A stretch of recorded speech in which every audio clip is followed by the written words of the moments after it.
Здравствуйте, дорогие ребята!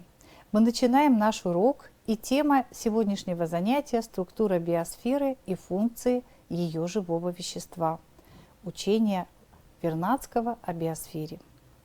Сегодня на уроке мы с вами определим понятие биосферы, узнаем, именем какого ученого связано становление представлений о биосфере, выясним, где проходят верхние и нижние границы биосферы, уточним условия, которые ограничивают распространение жизни в геологических оболочках Земли, а также узнаем, из каких компонентов состоит биосфера и каковы функции живого вещества, объясним, почему среди функций живого вещества биосферы в настоящее время отдельно выделяют биогеохимическую деятельность человека. Биосфера от греческого «биос» – жизнь и сфера – шар, оболочка Земли, населенная и активно преобразуемая организмами. В ней постоянно происходят круговороты веществ и превращение энергии, поддерживающие ее существование. Заслуга создания целостности учения о биосфере, ее границах, составе и функция живого вещества принадлежат великому русскому ученому Владимиру Ивановичу Вернадскому. Согласно его взглядам, биосфера включает совокупность всех организмов и их остатков, а также части атмосферы, гидросферы и литосферы, населенные организмами или несущие следы их жизнедеятельности. Границы биосферы. Границы биосферы определяются областью распространения организмов в геологических оболочках Земли, атмосфере, гидросфере и литосфере.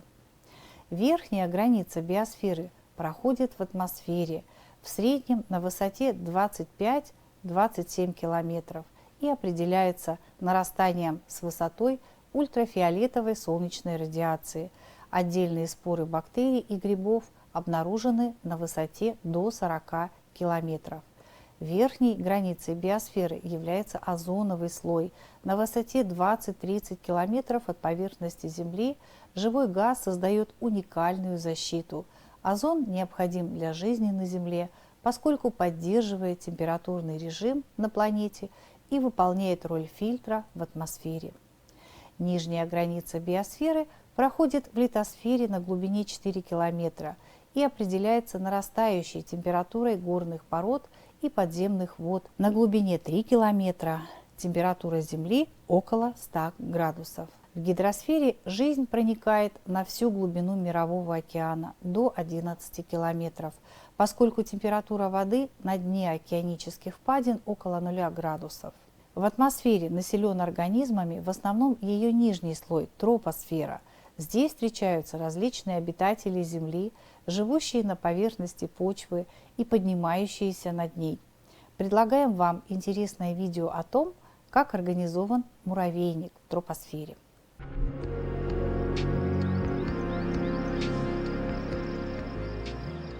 Действительно, до сих пор биологи изучали куда более сложные экосистемы. Взять тот же лес и только одно из населяющих его семейств, скажем, рыжих лесных муравьев.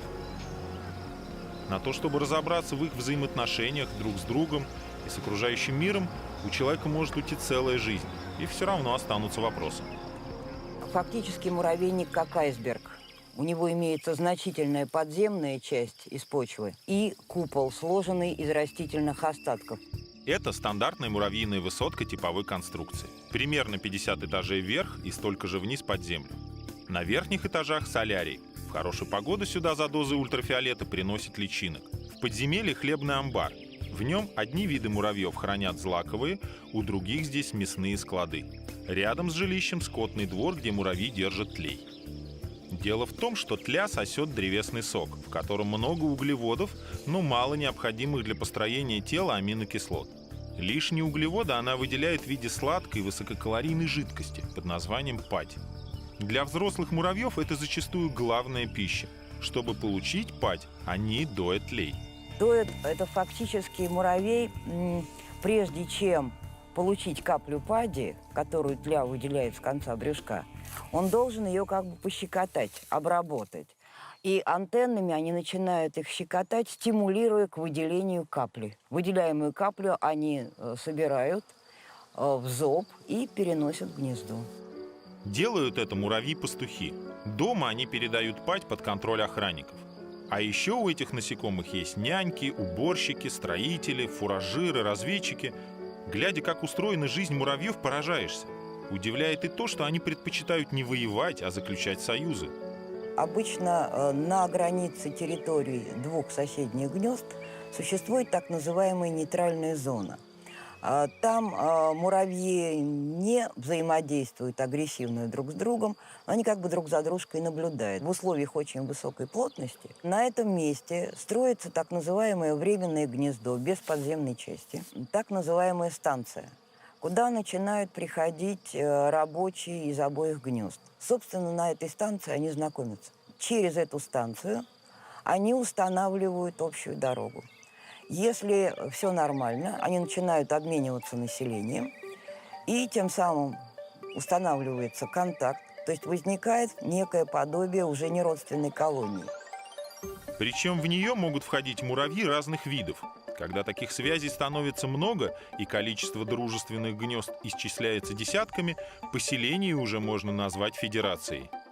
Благодаря этому они выравнивают численность, могут довольно быстро восстанавливаться после поломок, потому что в случае поломки гнезда в его восстановлении участвуют практически все соседние муравейники. И очень быстро, если у обычного гнезда отводок дорастает до размера где-то 60 сантиметров, в лучшем случае за сезон, то в федерациях метровый отводок может сформироваться за 1,5 месяца. В литосфере населен главным образом почвенный слой. Например, здесь обитают бактерии, простейшие, черви, клещи, насекомые, мелкие млекопитающие. Гидросфера представлена различными солеными и пресными водоемами. Население гидросферы составляют организмы, живущие в толще воды, например, одноклеточные водоросли, медузы, мелкие ракообразные, рыбы, китообразные и на дне водоемов, например, многоклеточные водоросли, кораллы, черви, крупные ракообразные, моллюски. Состав биосферы. В составе биосферы Владимир Иванович Вернадский в основном выделял живое, биогенное и костное вещество. Биокостное вещество от слов «био» – живой и «костный» – неживой – это абиотическое образование вне жизни, и вещество – один из типов вещества биосферы, возникшее на стыке живого и неживого. Понятие академика Вернадского – это почва. Живое вещество биосферы представлено совокупностью всех организмов нашей планеты, выраженное в биомассе и энергии. Живое вещество распределено в биосфере неравномерно. Наиболее высока его концентрация на границах основных сред жизни – в почве, в поверхностных слоях Мирового океана, на дне водоемов. Биогенное вещество биосферы образовано соединениями и полезными ископаемыми, такими как известняк, нефть, газ, уголь, торф, созданными и перерабатываемыми организмами.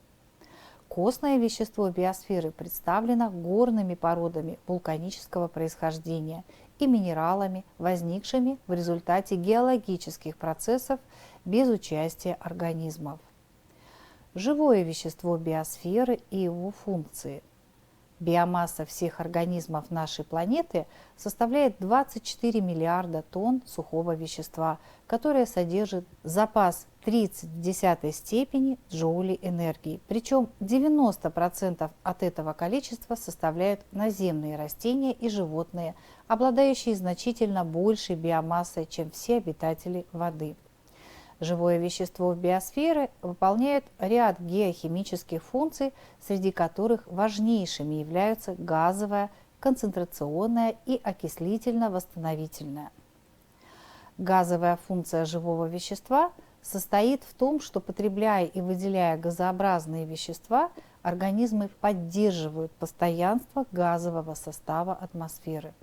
Так, кислород является продуктом фотосинтеза, а углекислый газ – продуктом дыхания организмов. Подземный горючий газ, метан, образуется при разложении органических веществ, связанных с деятельностью метанообразующих бактерий. Концентрационная функция живого вещества обусловлена накоплением в телах организмов ряда химических элементов – углерода, водорода, кислорода, кремния, фосфора и других соединений. Так, карбонат кальция откладывается в костях, зубах и раковинах животных, кремнозем концентрирует хвощи, а йод накапливают морские бурые водоросли.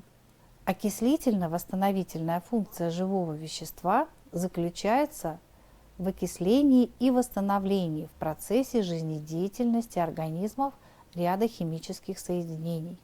Например, при фотосинтезе зеленые растения восстанавливают углекислый газ до углеводов, а при дыхании углеводы окисляются организмами до углекислого газа и воды. В нашем видеосюжете мы продемонстрируем окислительную функцию на примере круговорота углерода. Все живое на Земле имеет в своем составе углерод. Атомы углерода постоянно перемещаются из одной части биосферы в другую. В атмосфере содержится большое количество углекислого газа, содержащего углерод. В процессе фотосинтеза молекулы углекислого газа поглощаются растениями. При этом атомы углерода входят в состав разнообразных органических соединений растения, включаясь таким образом в его структуру. Если травоядное животное съест растение или его часть, углерод войдет в состав организма этого животного. В процессе дыхания как растений, так и животных углерод вернется в атмосферу в виде углекислого газа. Когда живые организмы погибнут, их тела будут разрушены редуцентами до простых неорганических соединений. Останки могут со временем превратиться в ископаемое топливо, в процессе сжигания которого углекислый газ снова поступит в атмосферу. Также оксид углерода возвращается в атмосферу в процессе извержения вулканов. В результате разрушения осадками горных пород растворенный углекислый газ выносится в океан. Затем он может вернуться в атмосферу. Такой газообмен между мировым океаном и атмосферой происходит постоянно, или войти в состав тканей морских растений или животных. В последнем случае углерод будет накапливаться на дне в виде отложения и в итоге превратиться в известняк.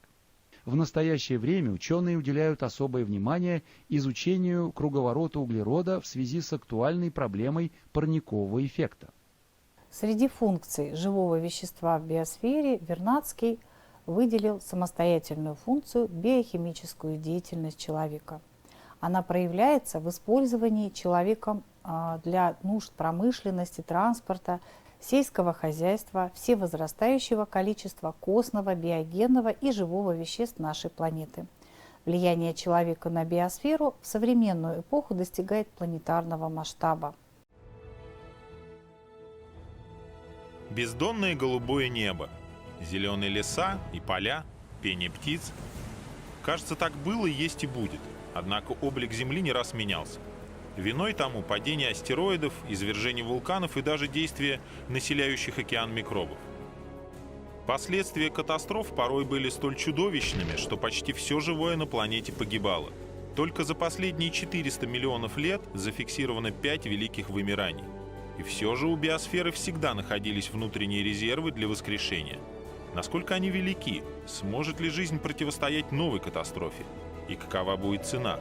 Ответив на эти вопросы, мы выведем 4-й закон биосферы. Мамонты, олени и бизоны на стенах пещер.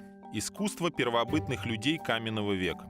Времени, когда из-за очередного ледникового периода у всех обитателей планеты был выбор – меняйся или умри.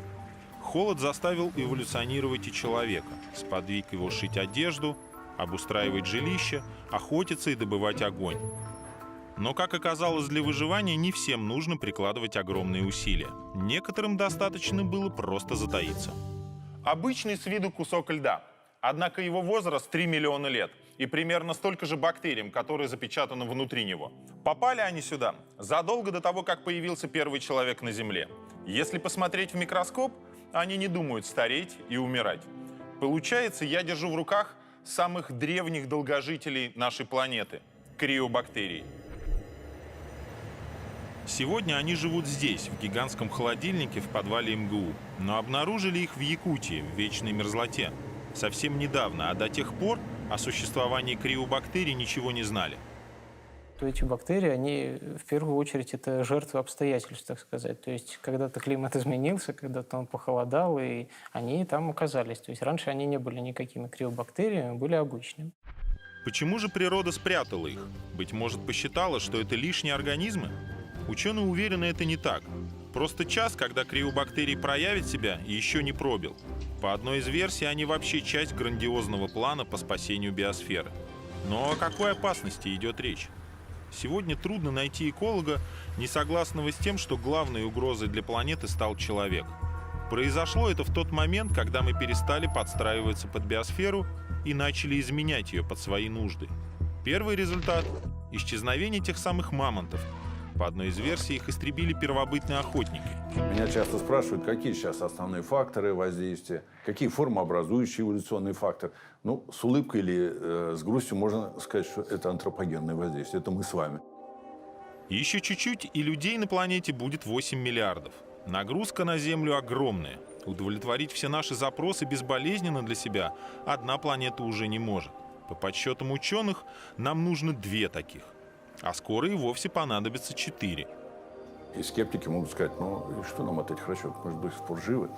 Значит, с одной стороны, можно порадоваться тому, что мы еще не очень хорошо понимаем колоссальные возможности к адаптации и каким-то регуляторным механизмам, которые функционируют в биосфере. А с другой стороны, конечно, это свидетельствует о том, что нам нужно все-таки максимально думать о сокращении своего негативного воздействия.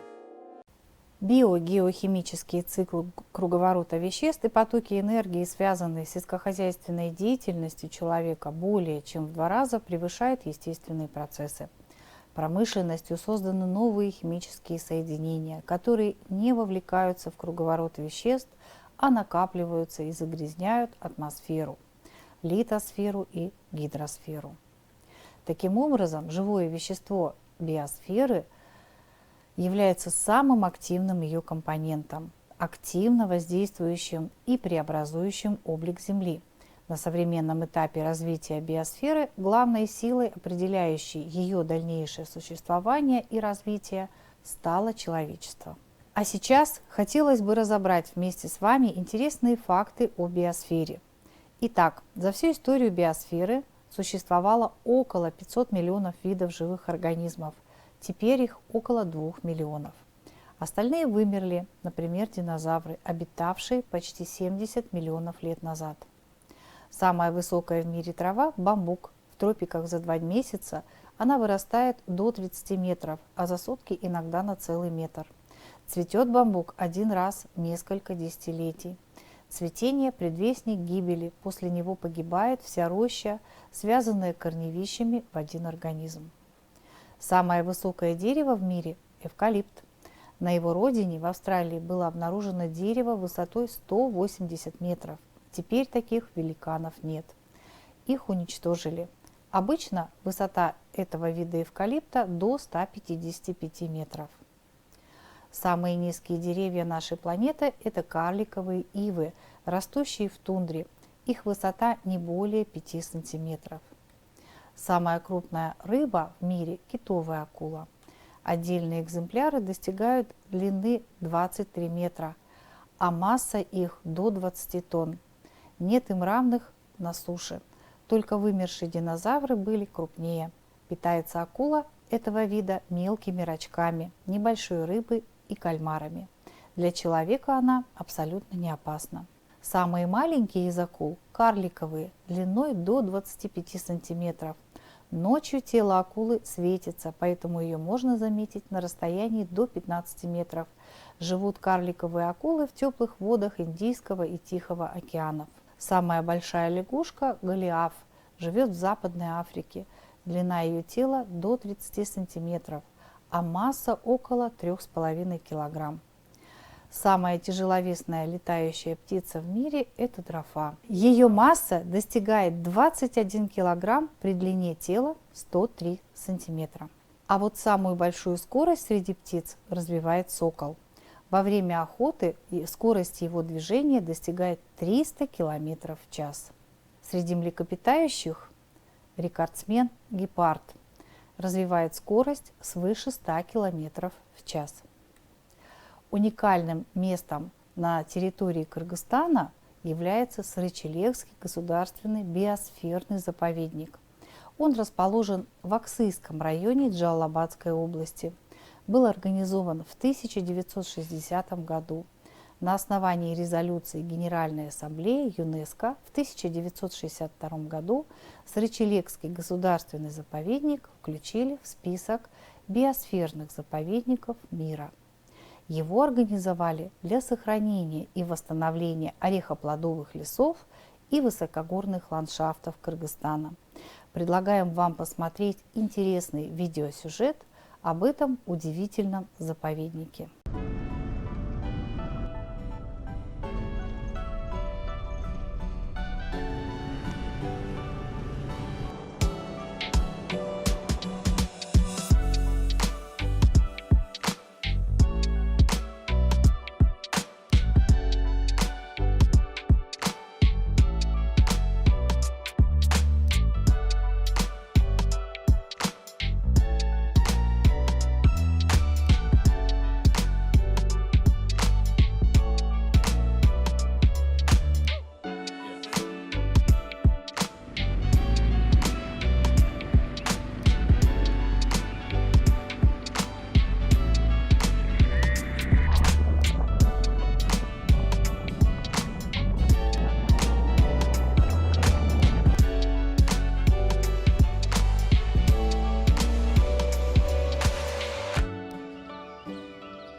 Итак, дорогие ребята, сегодня на уроке мы с вами определили понятие биосфера, узнали, с именем какого ученого связано становление представлений о биосфере и выяснили, где проходят верхняя и нижняя границы биосферы.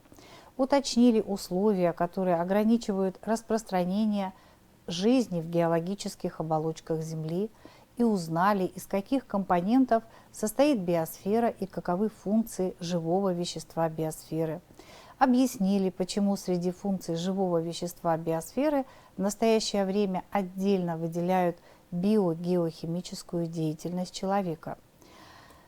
Обратите внимание на ресурсы, использованные на уроке. Наш урок подошел к концу. Учитесь и будьте здоровы!